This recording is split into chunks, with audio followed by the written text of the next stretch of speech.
the Honourable Member for Glasshouse. Thank you, Mr Speaker. Firstly, I thank the people of Glasshouse. It's an amazing privilege to represent such a diverse group of communities and so many wonderful individuals. I humbly accept the trust that was placed in me on election day just over a month ago. From the outset, I must also thank my family. To my wife, Taryn, not only are you the love of my life and the mother of our 4 beautiful children, you are my inspiration and support in so many ways. Now you are also my level, ensuring the grandeur of this House and the responsibilities of this office do not go to my head. Taryn, I know you take very seriously your role as a volunteer counsellor with the Australian Breastfeeding Association, and I stand by my commitment to you and to the association to make my electorate office an accredited breastfeeding-friendly workplace. To Daniel, Erin, Brielle and Benjamin, thanks for loving Dad, even though he's had to spend a lot of time at meetings. Daniel, happy birthday, mate. I know it's a little bit early, but I know turning 8 next Tuesday is going to be very exciting. Perhaps we can take a cake to share with your soccer teammates at training. Thanks for being Mum's big helper while Dad's away. I love you heaps, buddy. Erin, I know Dad got pretty busy during the election campaign, so much so that you had to resort to hugging my corflutes in the neighbour's yard. Something tells me, what with all the political questions you ask, that you might just be gunning for my job if I'm fortunate enough to still be serving in this role when you reach adulthood in a dozen or so years.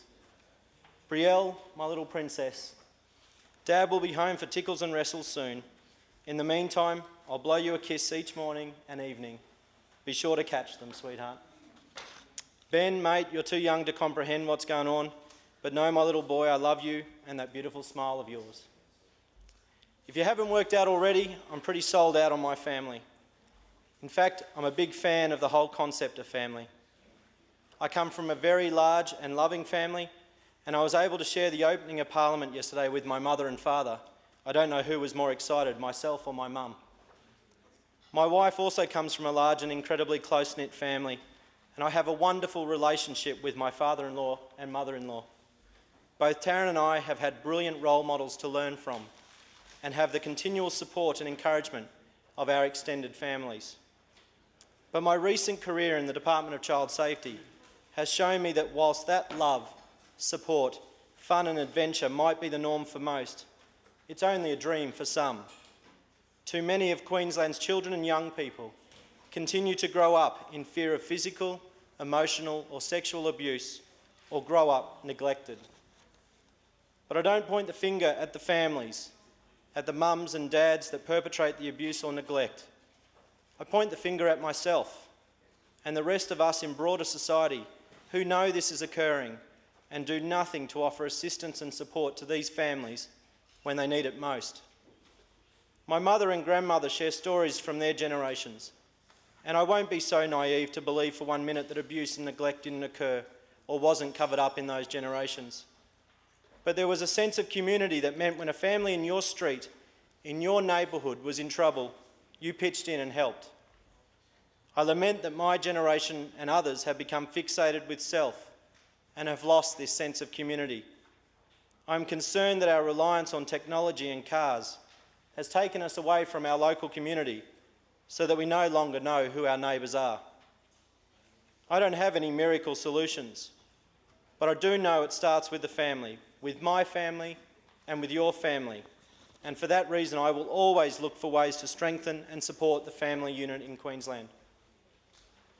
On a lighter note, my parliamentary colleagues will quickly realise I love my sport.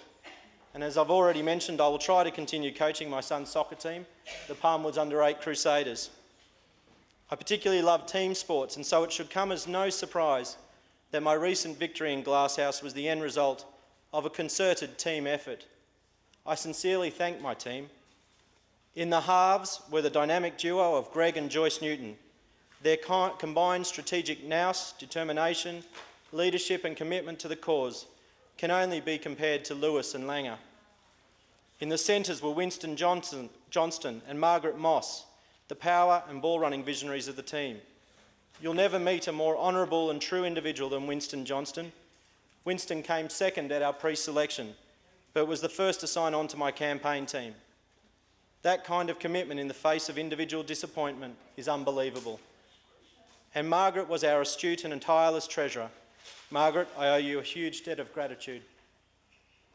The back line was completed by our young speed merchants in Hadrian Davenport, Elena Megson and Brett Stone. Men and women like these are the future of our fine party. When it comes to forwards, I know many of my LNP colleagues wish they had the strength and experience of my pack. Players like John Power and John Waldron from the Woodford-Wamuran branch, Byron Moss and Sherry Wright from Mullaney, Jeff Littler and Brian Kemp from Palmwoods, Jerry Clark from Beerwah, and a group of wonderful and faithful women that I've come to affectionately refer to as Andrew's Angels: Annette Brodie, Mavis Robb, Marlene Lewis, Coral McClintock, Ethel Burgess, Florence Wood, and Olive Hawkins. Of course, no team is complete without experienced advisors and coaching staff, and our team had some of the best. The Honourable Peter Slipper MP, the federal member for Fisher. Peter, thank you for your wisdom and time. And the Honourable Alex Somerley MP, the federal member, my federal member for Fairfax. I also acknowledge and thank Miss Fiona Simpson MP, the member for Maroochydore, for her mentoring. Fiona, you have taught me a lot and given me a lot of your time, for which I am extraordinarily grateful. As well as being a lover of sport, I am a student of geography, having studied it for 4 years at the University of Queensland. I therefore consider it a double honour to be representing one of South East Queensland's most geographically, agriculturally and environmentally diverse electorates. And chances are that many of you in this esteemed chamber and many throughout Queensland have experienced Queensland, perhaps without even realising it. If you've sampled a strawberry grown in Wamuran or Chevelham, a pineapple from Glasshouse Mountains, or macadamia nuts from Peachester, you've sampled Glasshouse, with the electorate being one of the state's largest producers of each. Agriculturally, the electorate is also home to dairy, poultry, beef, buffalo and alpaca farms. It's home to fruit orchards, and it's also home to one of South East Queensland's largest exotic pine and hardwood plantations. If you've roped a steer at the Conondale Rodeo, danced and sung along at the Woodford Folk Festival, or been privileged to share in the rich Indigenous heritage of the Bunya Dreaming Festival, then you've experienced Glasshouse. If you've driven the Blackall Range stopping for a coffee in Montville or to hike into the Condalilla Falls, you've experienced Glasshouse. If you've stood on Mount Tibrogargan and watched the sun rise in the east, not only have you witnessed one of our nation's most extraordinary views, you've also experienced Glasshouse. To the people of Glasshouse, know that I am committed to protecting the natural beauty and the rich agricultural productivity of our stunning part of the world. As the Mary River has its headwaters in the electorate of Glasshouse, I can't be clear enough that this includes standing alongside my colleague, the member for Gympie, in continuing the fight to stop the travesty that is Traveston Crossing Dam. Many families, including mine, have sampled Glasshouse and have decided they want to call it home. Like much of the South East Queensland, the population in Glasshouse is booming. New estates are opening at regular intervals in Wamuran, Diagula, Woodford, Ilimba, Glasshouse Mountains and Palmwoods. The problems arise when population growth is not being matched by the delivery of key infrastructure. It's clear that this government can write wonderful glossy publications and speeches on what it plans to do. I should know, I've written a few in my time in the Queensland Public Service. My concerns are derived from the fact that this government appears to have trouble delivering on its plans and promises.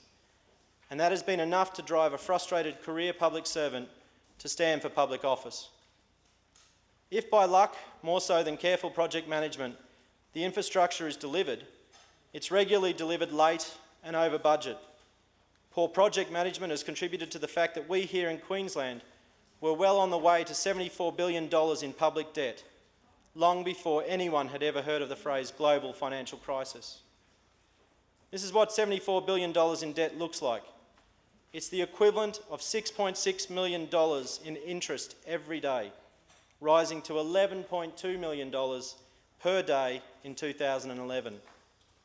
And that doesn't even touch the principal. That's debt that my generation and those younger than me will be paying off. For how long? Who knows? Now, don't get me wrong, I'm happy to pay interest on debt. I'm even more happy to pay off interest and principal combined. I'm happy to do so when I can see where the money has been spent. I'm doing that just now with my own mortgage, but I can see the roof over my head every night. In the case of this $74 billion in debt, I struggle to see what value the spending has created. In Glasshouse, the Diagula Highway is still considered to be one of the state's most dangerous highways. In April last year, the RACQ rated the stretch between Caboolture and Woodford in the top 9 killer highways. Yes, there may be commitments to repave sections of the highway, but to truly address safety concerns could cost $40 million. But where then would we find the interest payments for 6 days?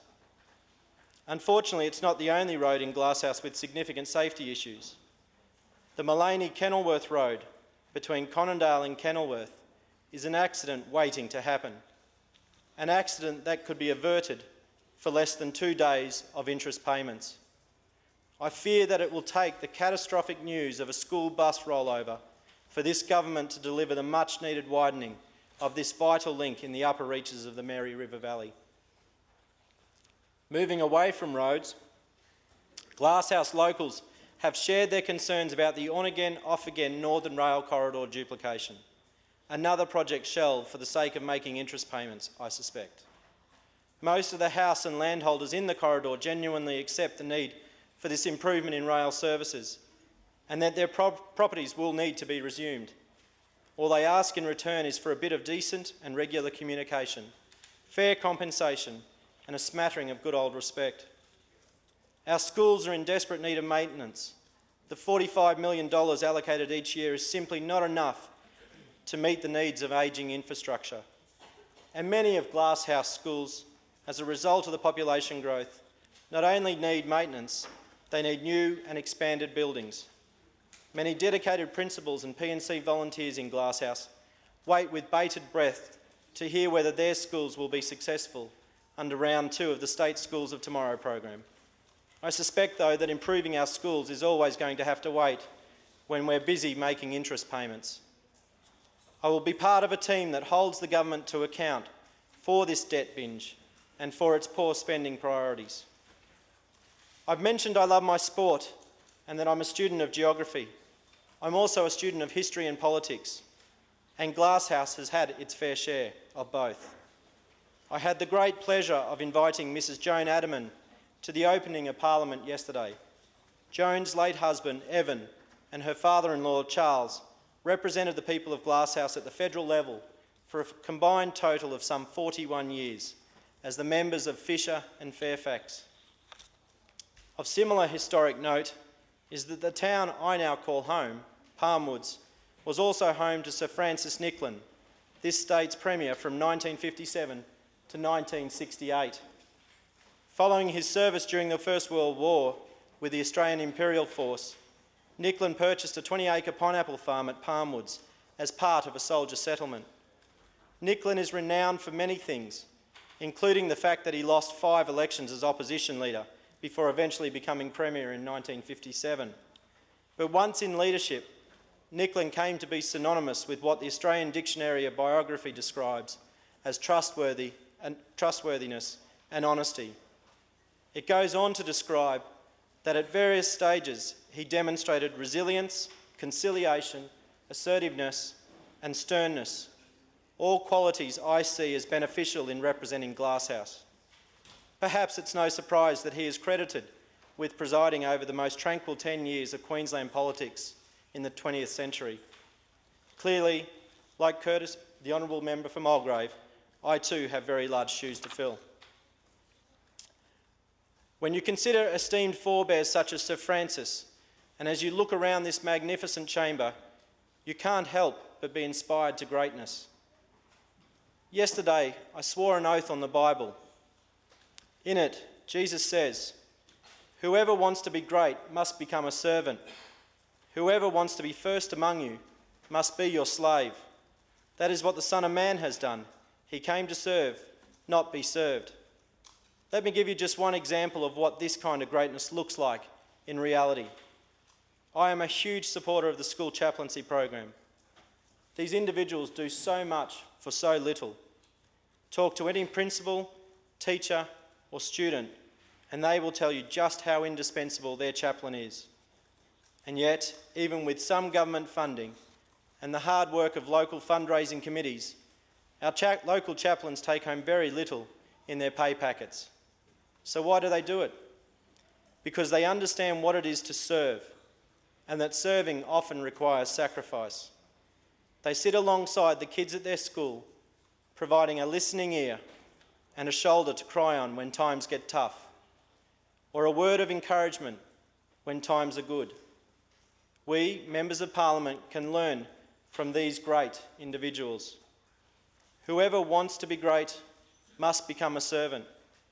As a Christian, those words become my creed. They become my direction for how I perform my duties as the member of Glasshouse. Ultimately, that is my goal, to serve. After the faith shown in me, it is the least I can do for the people of Glasshouse.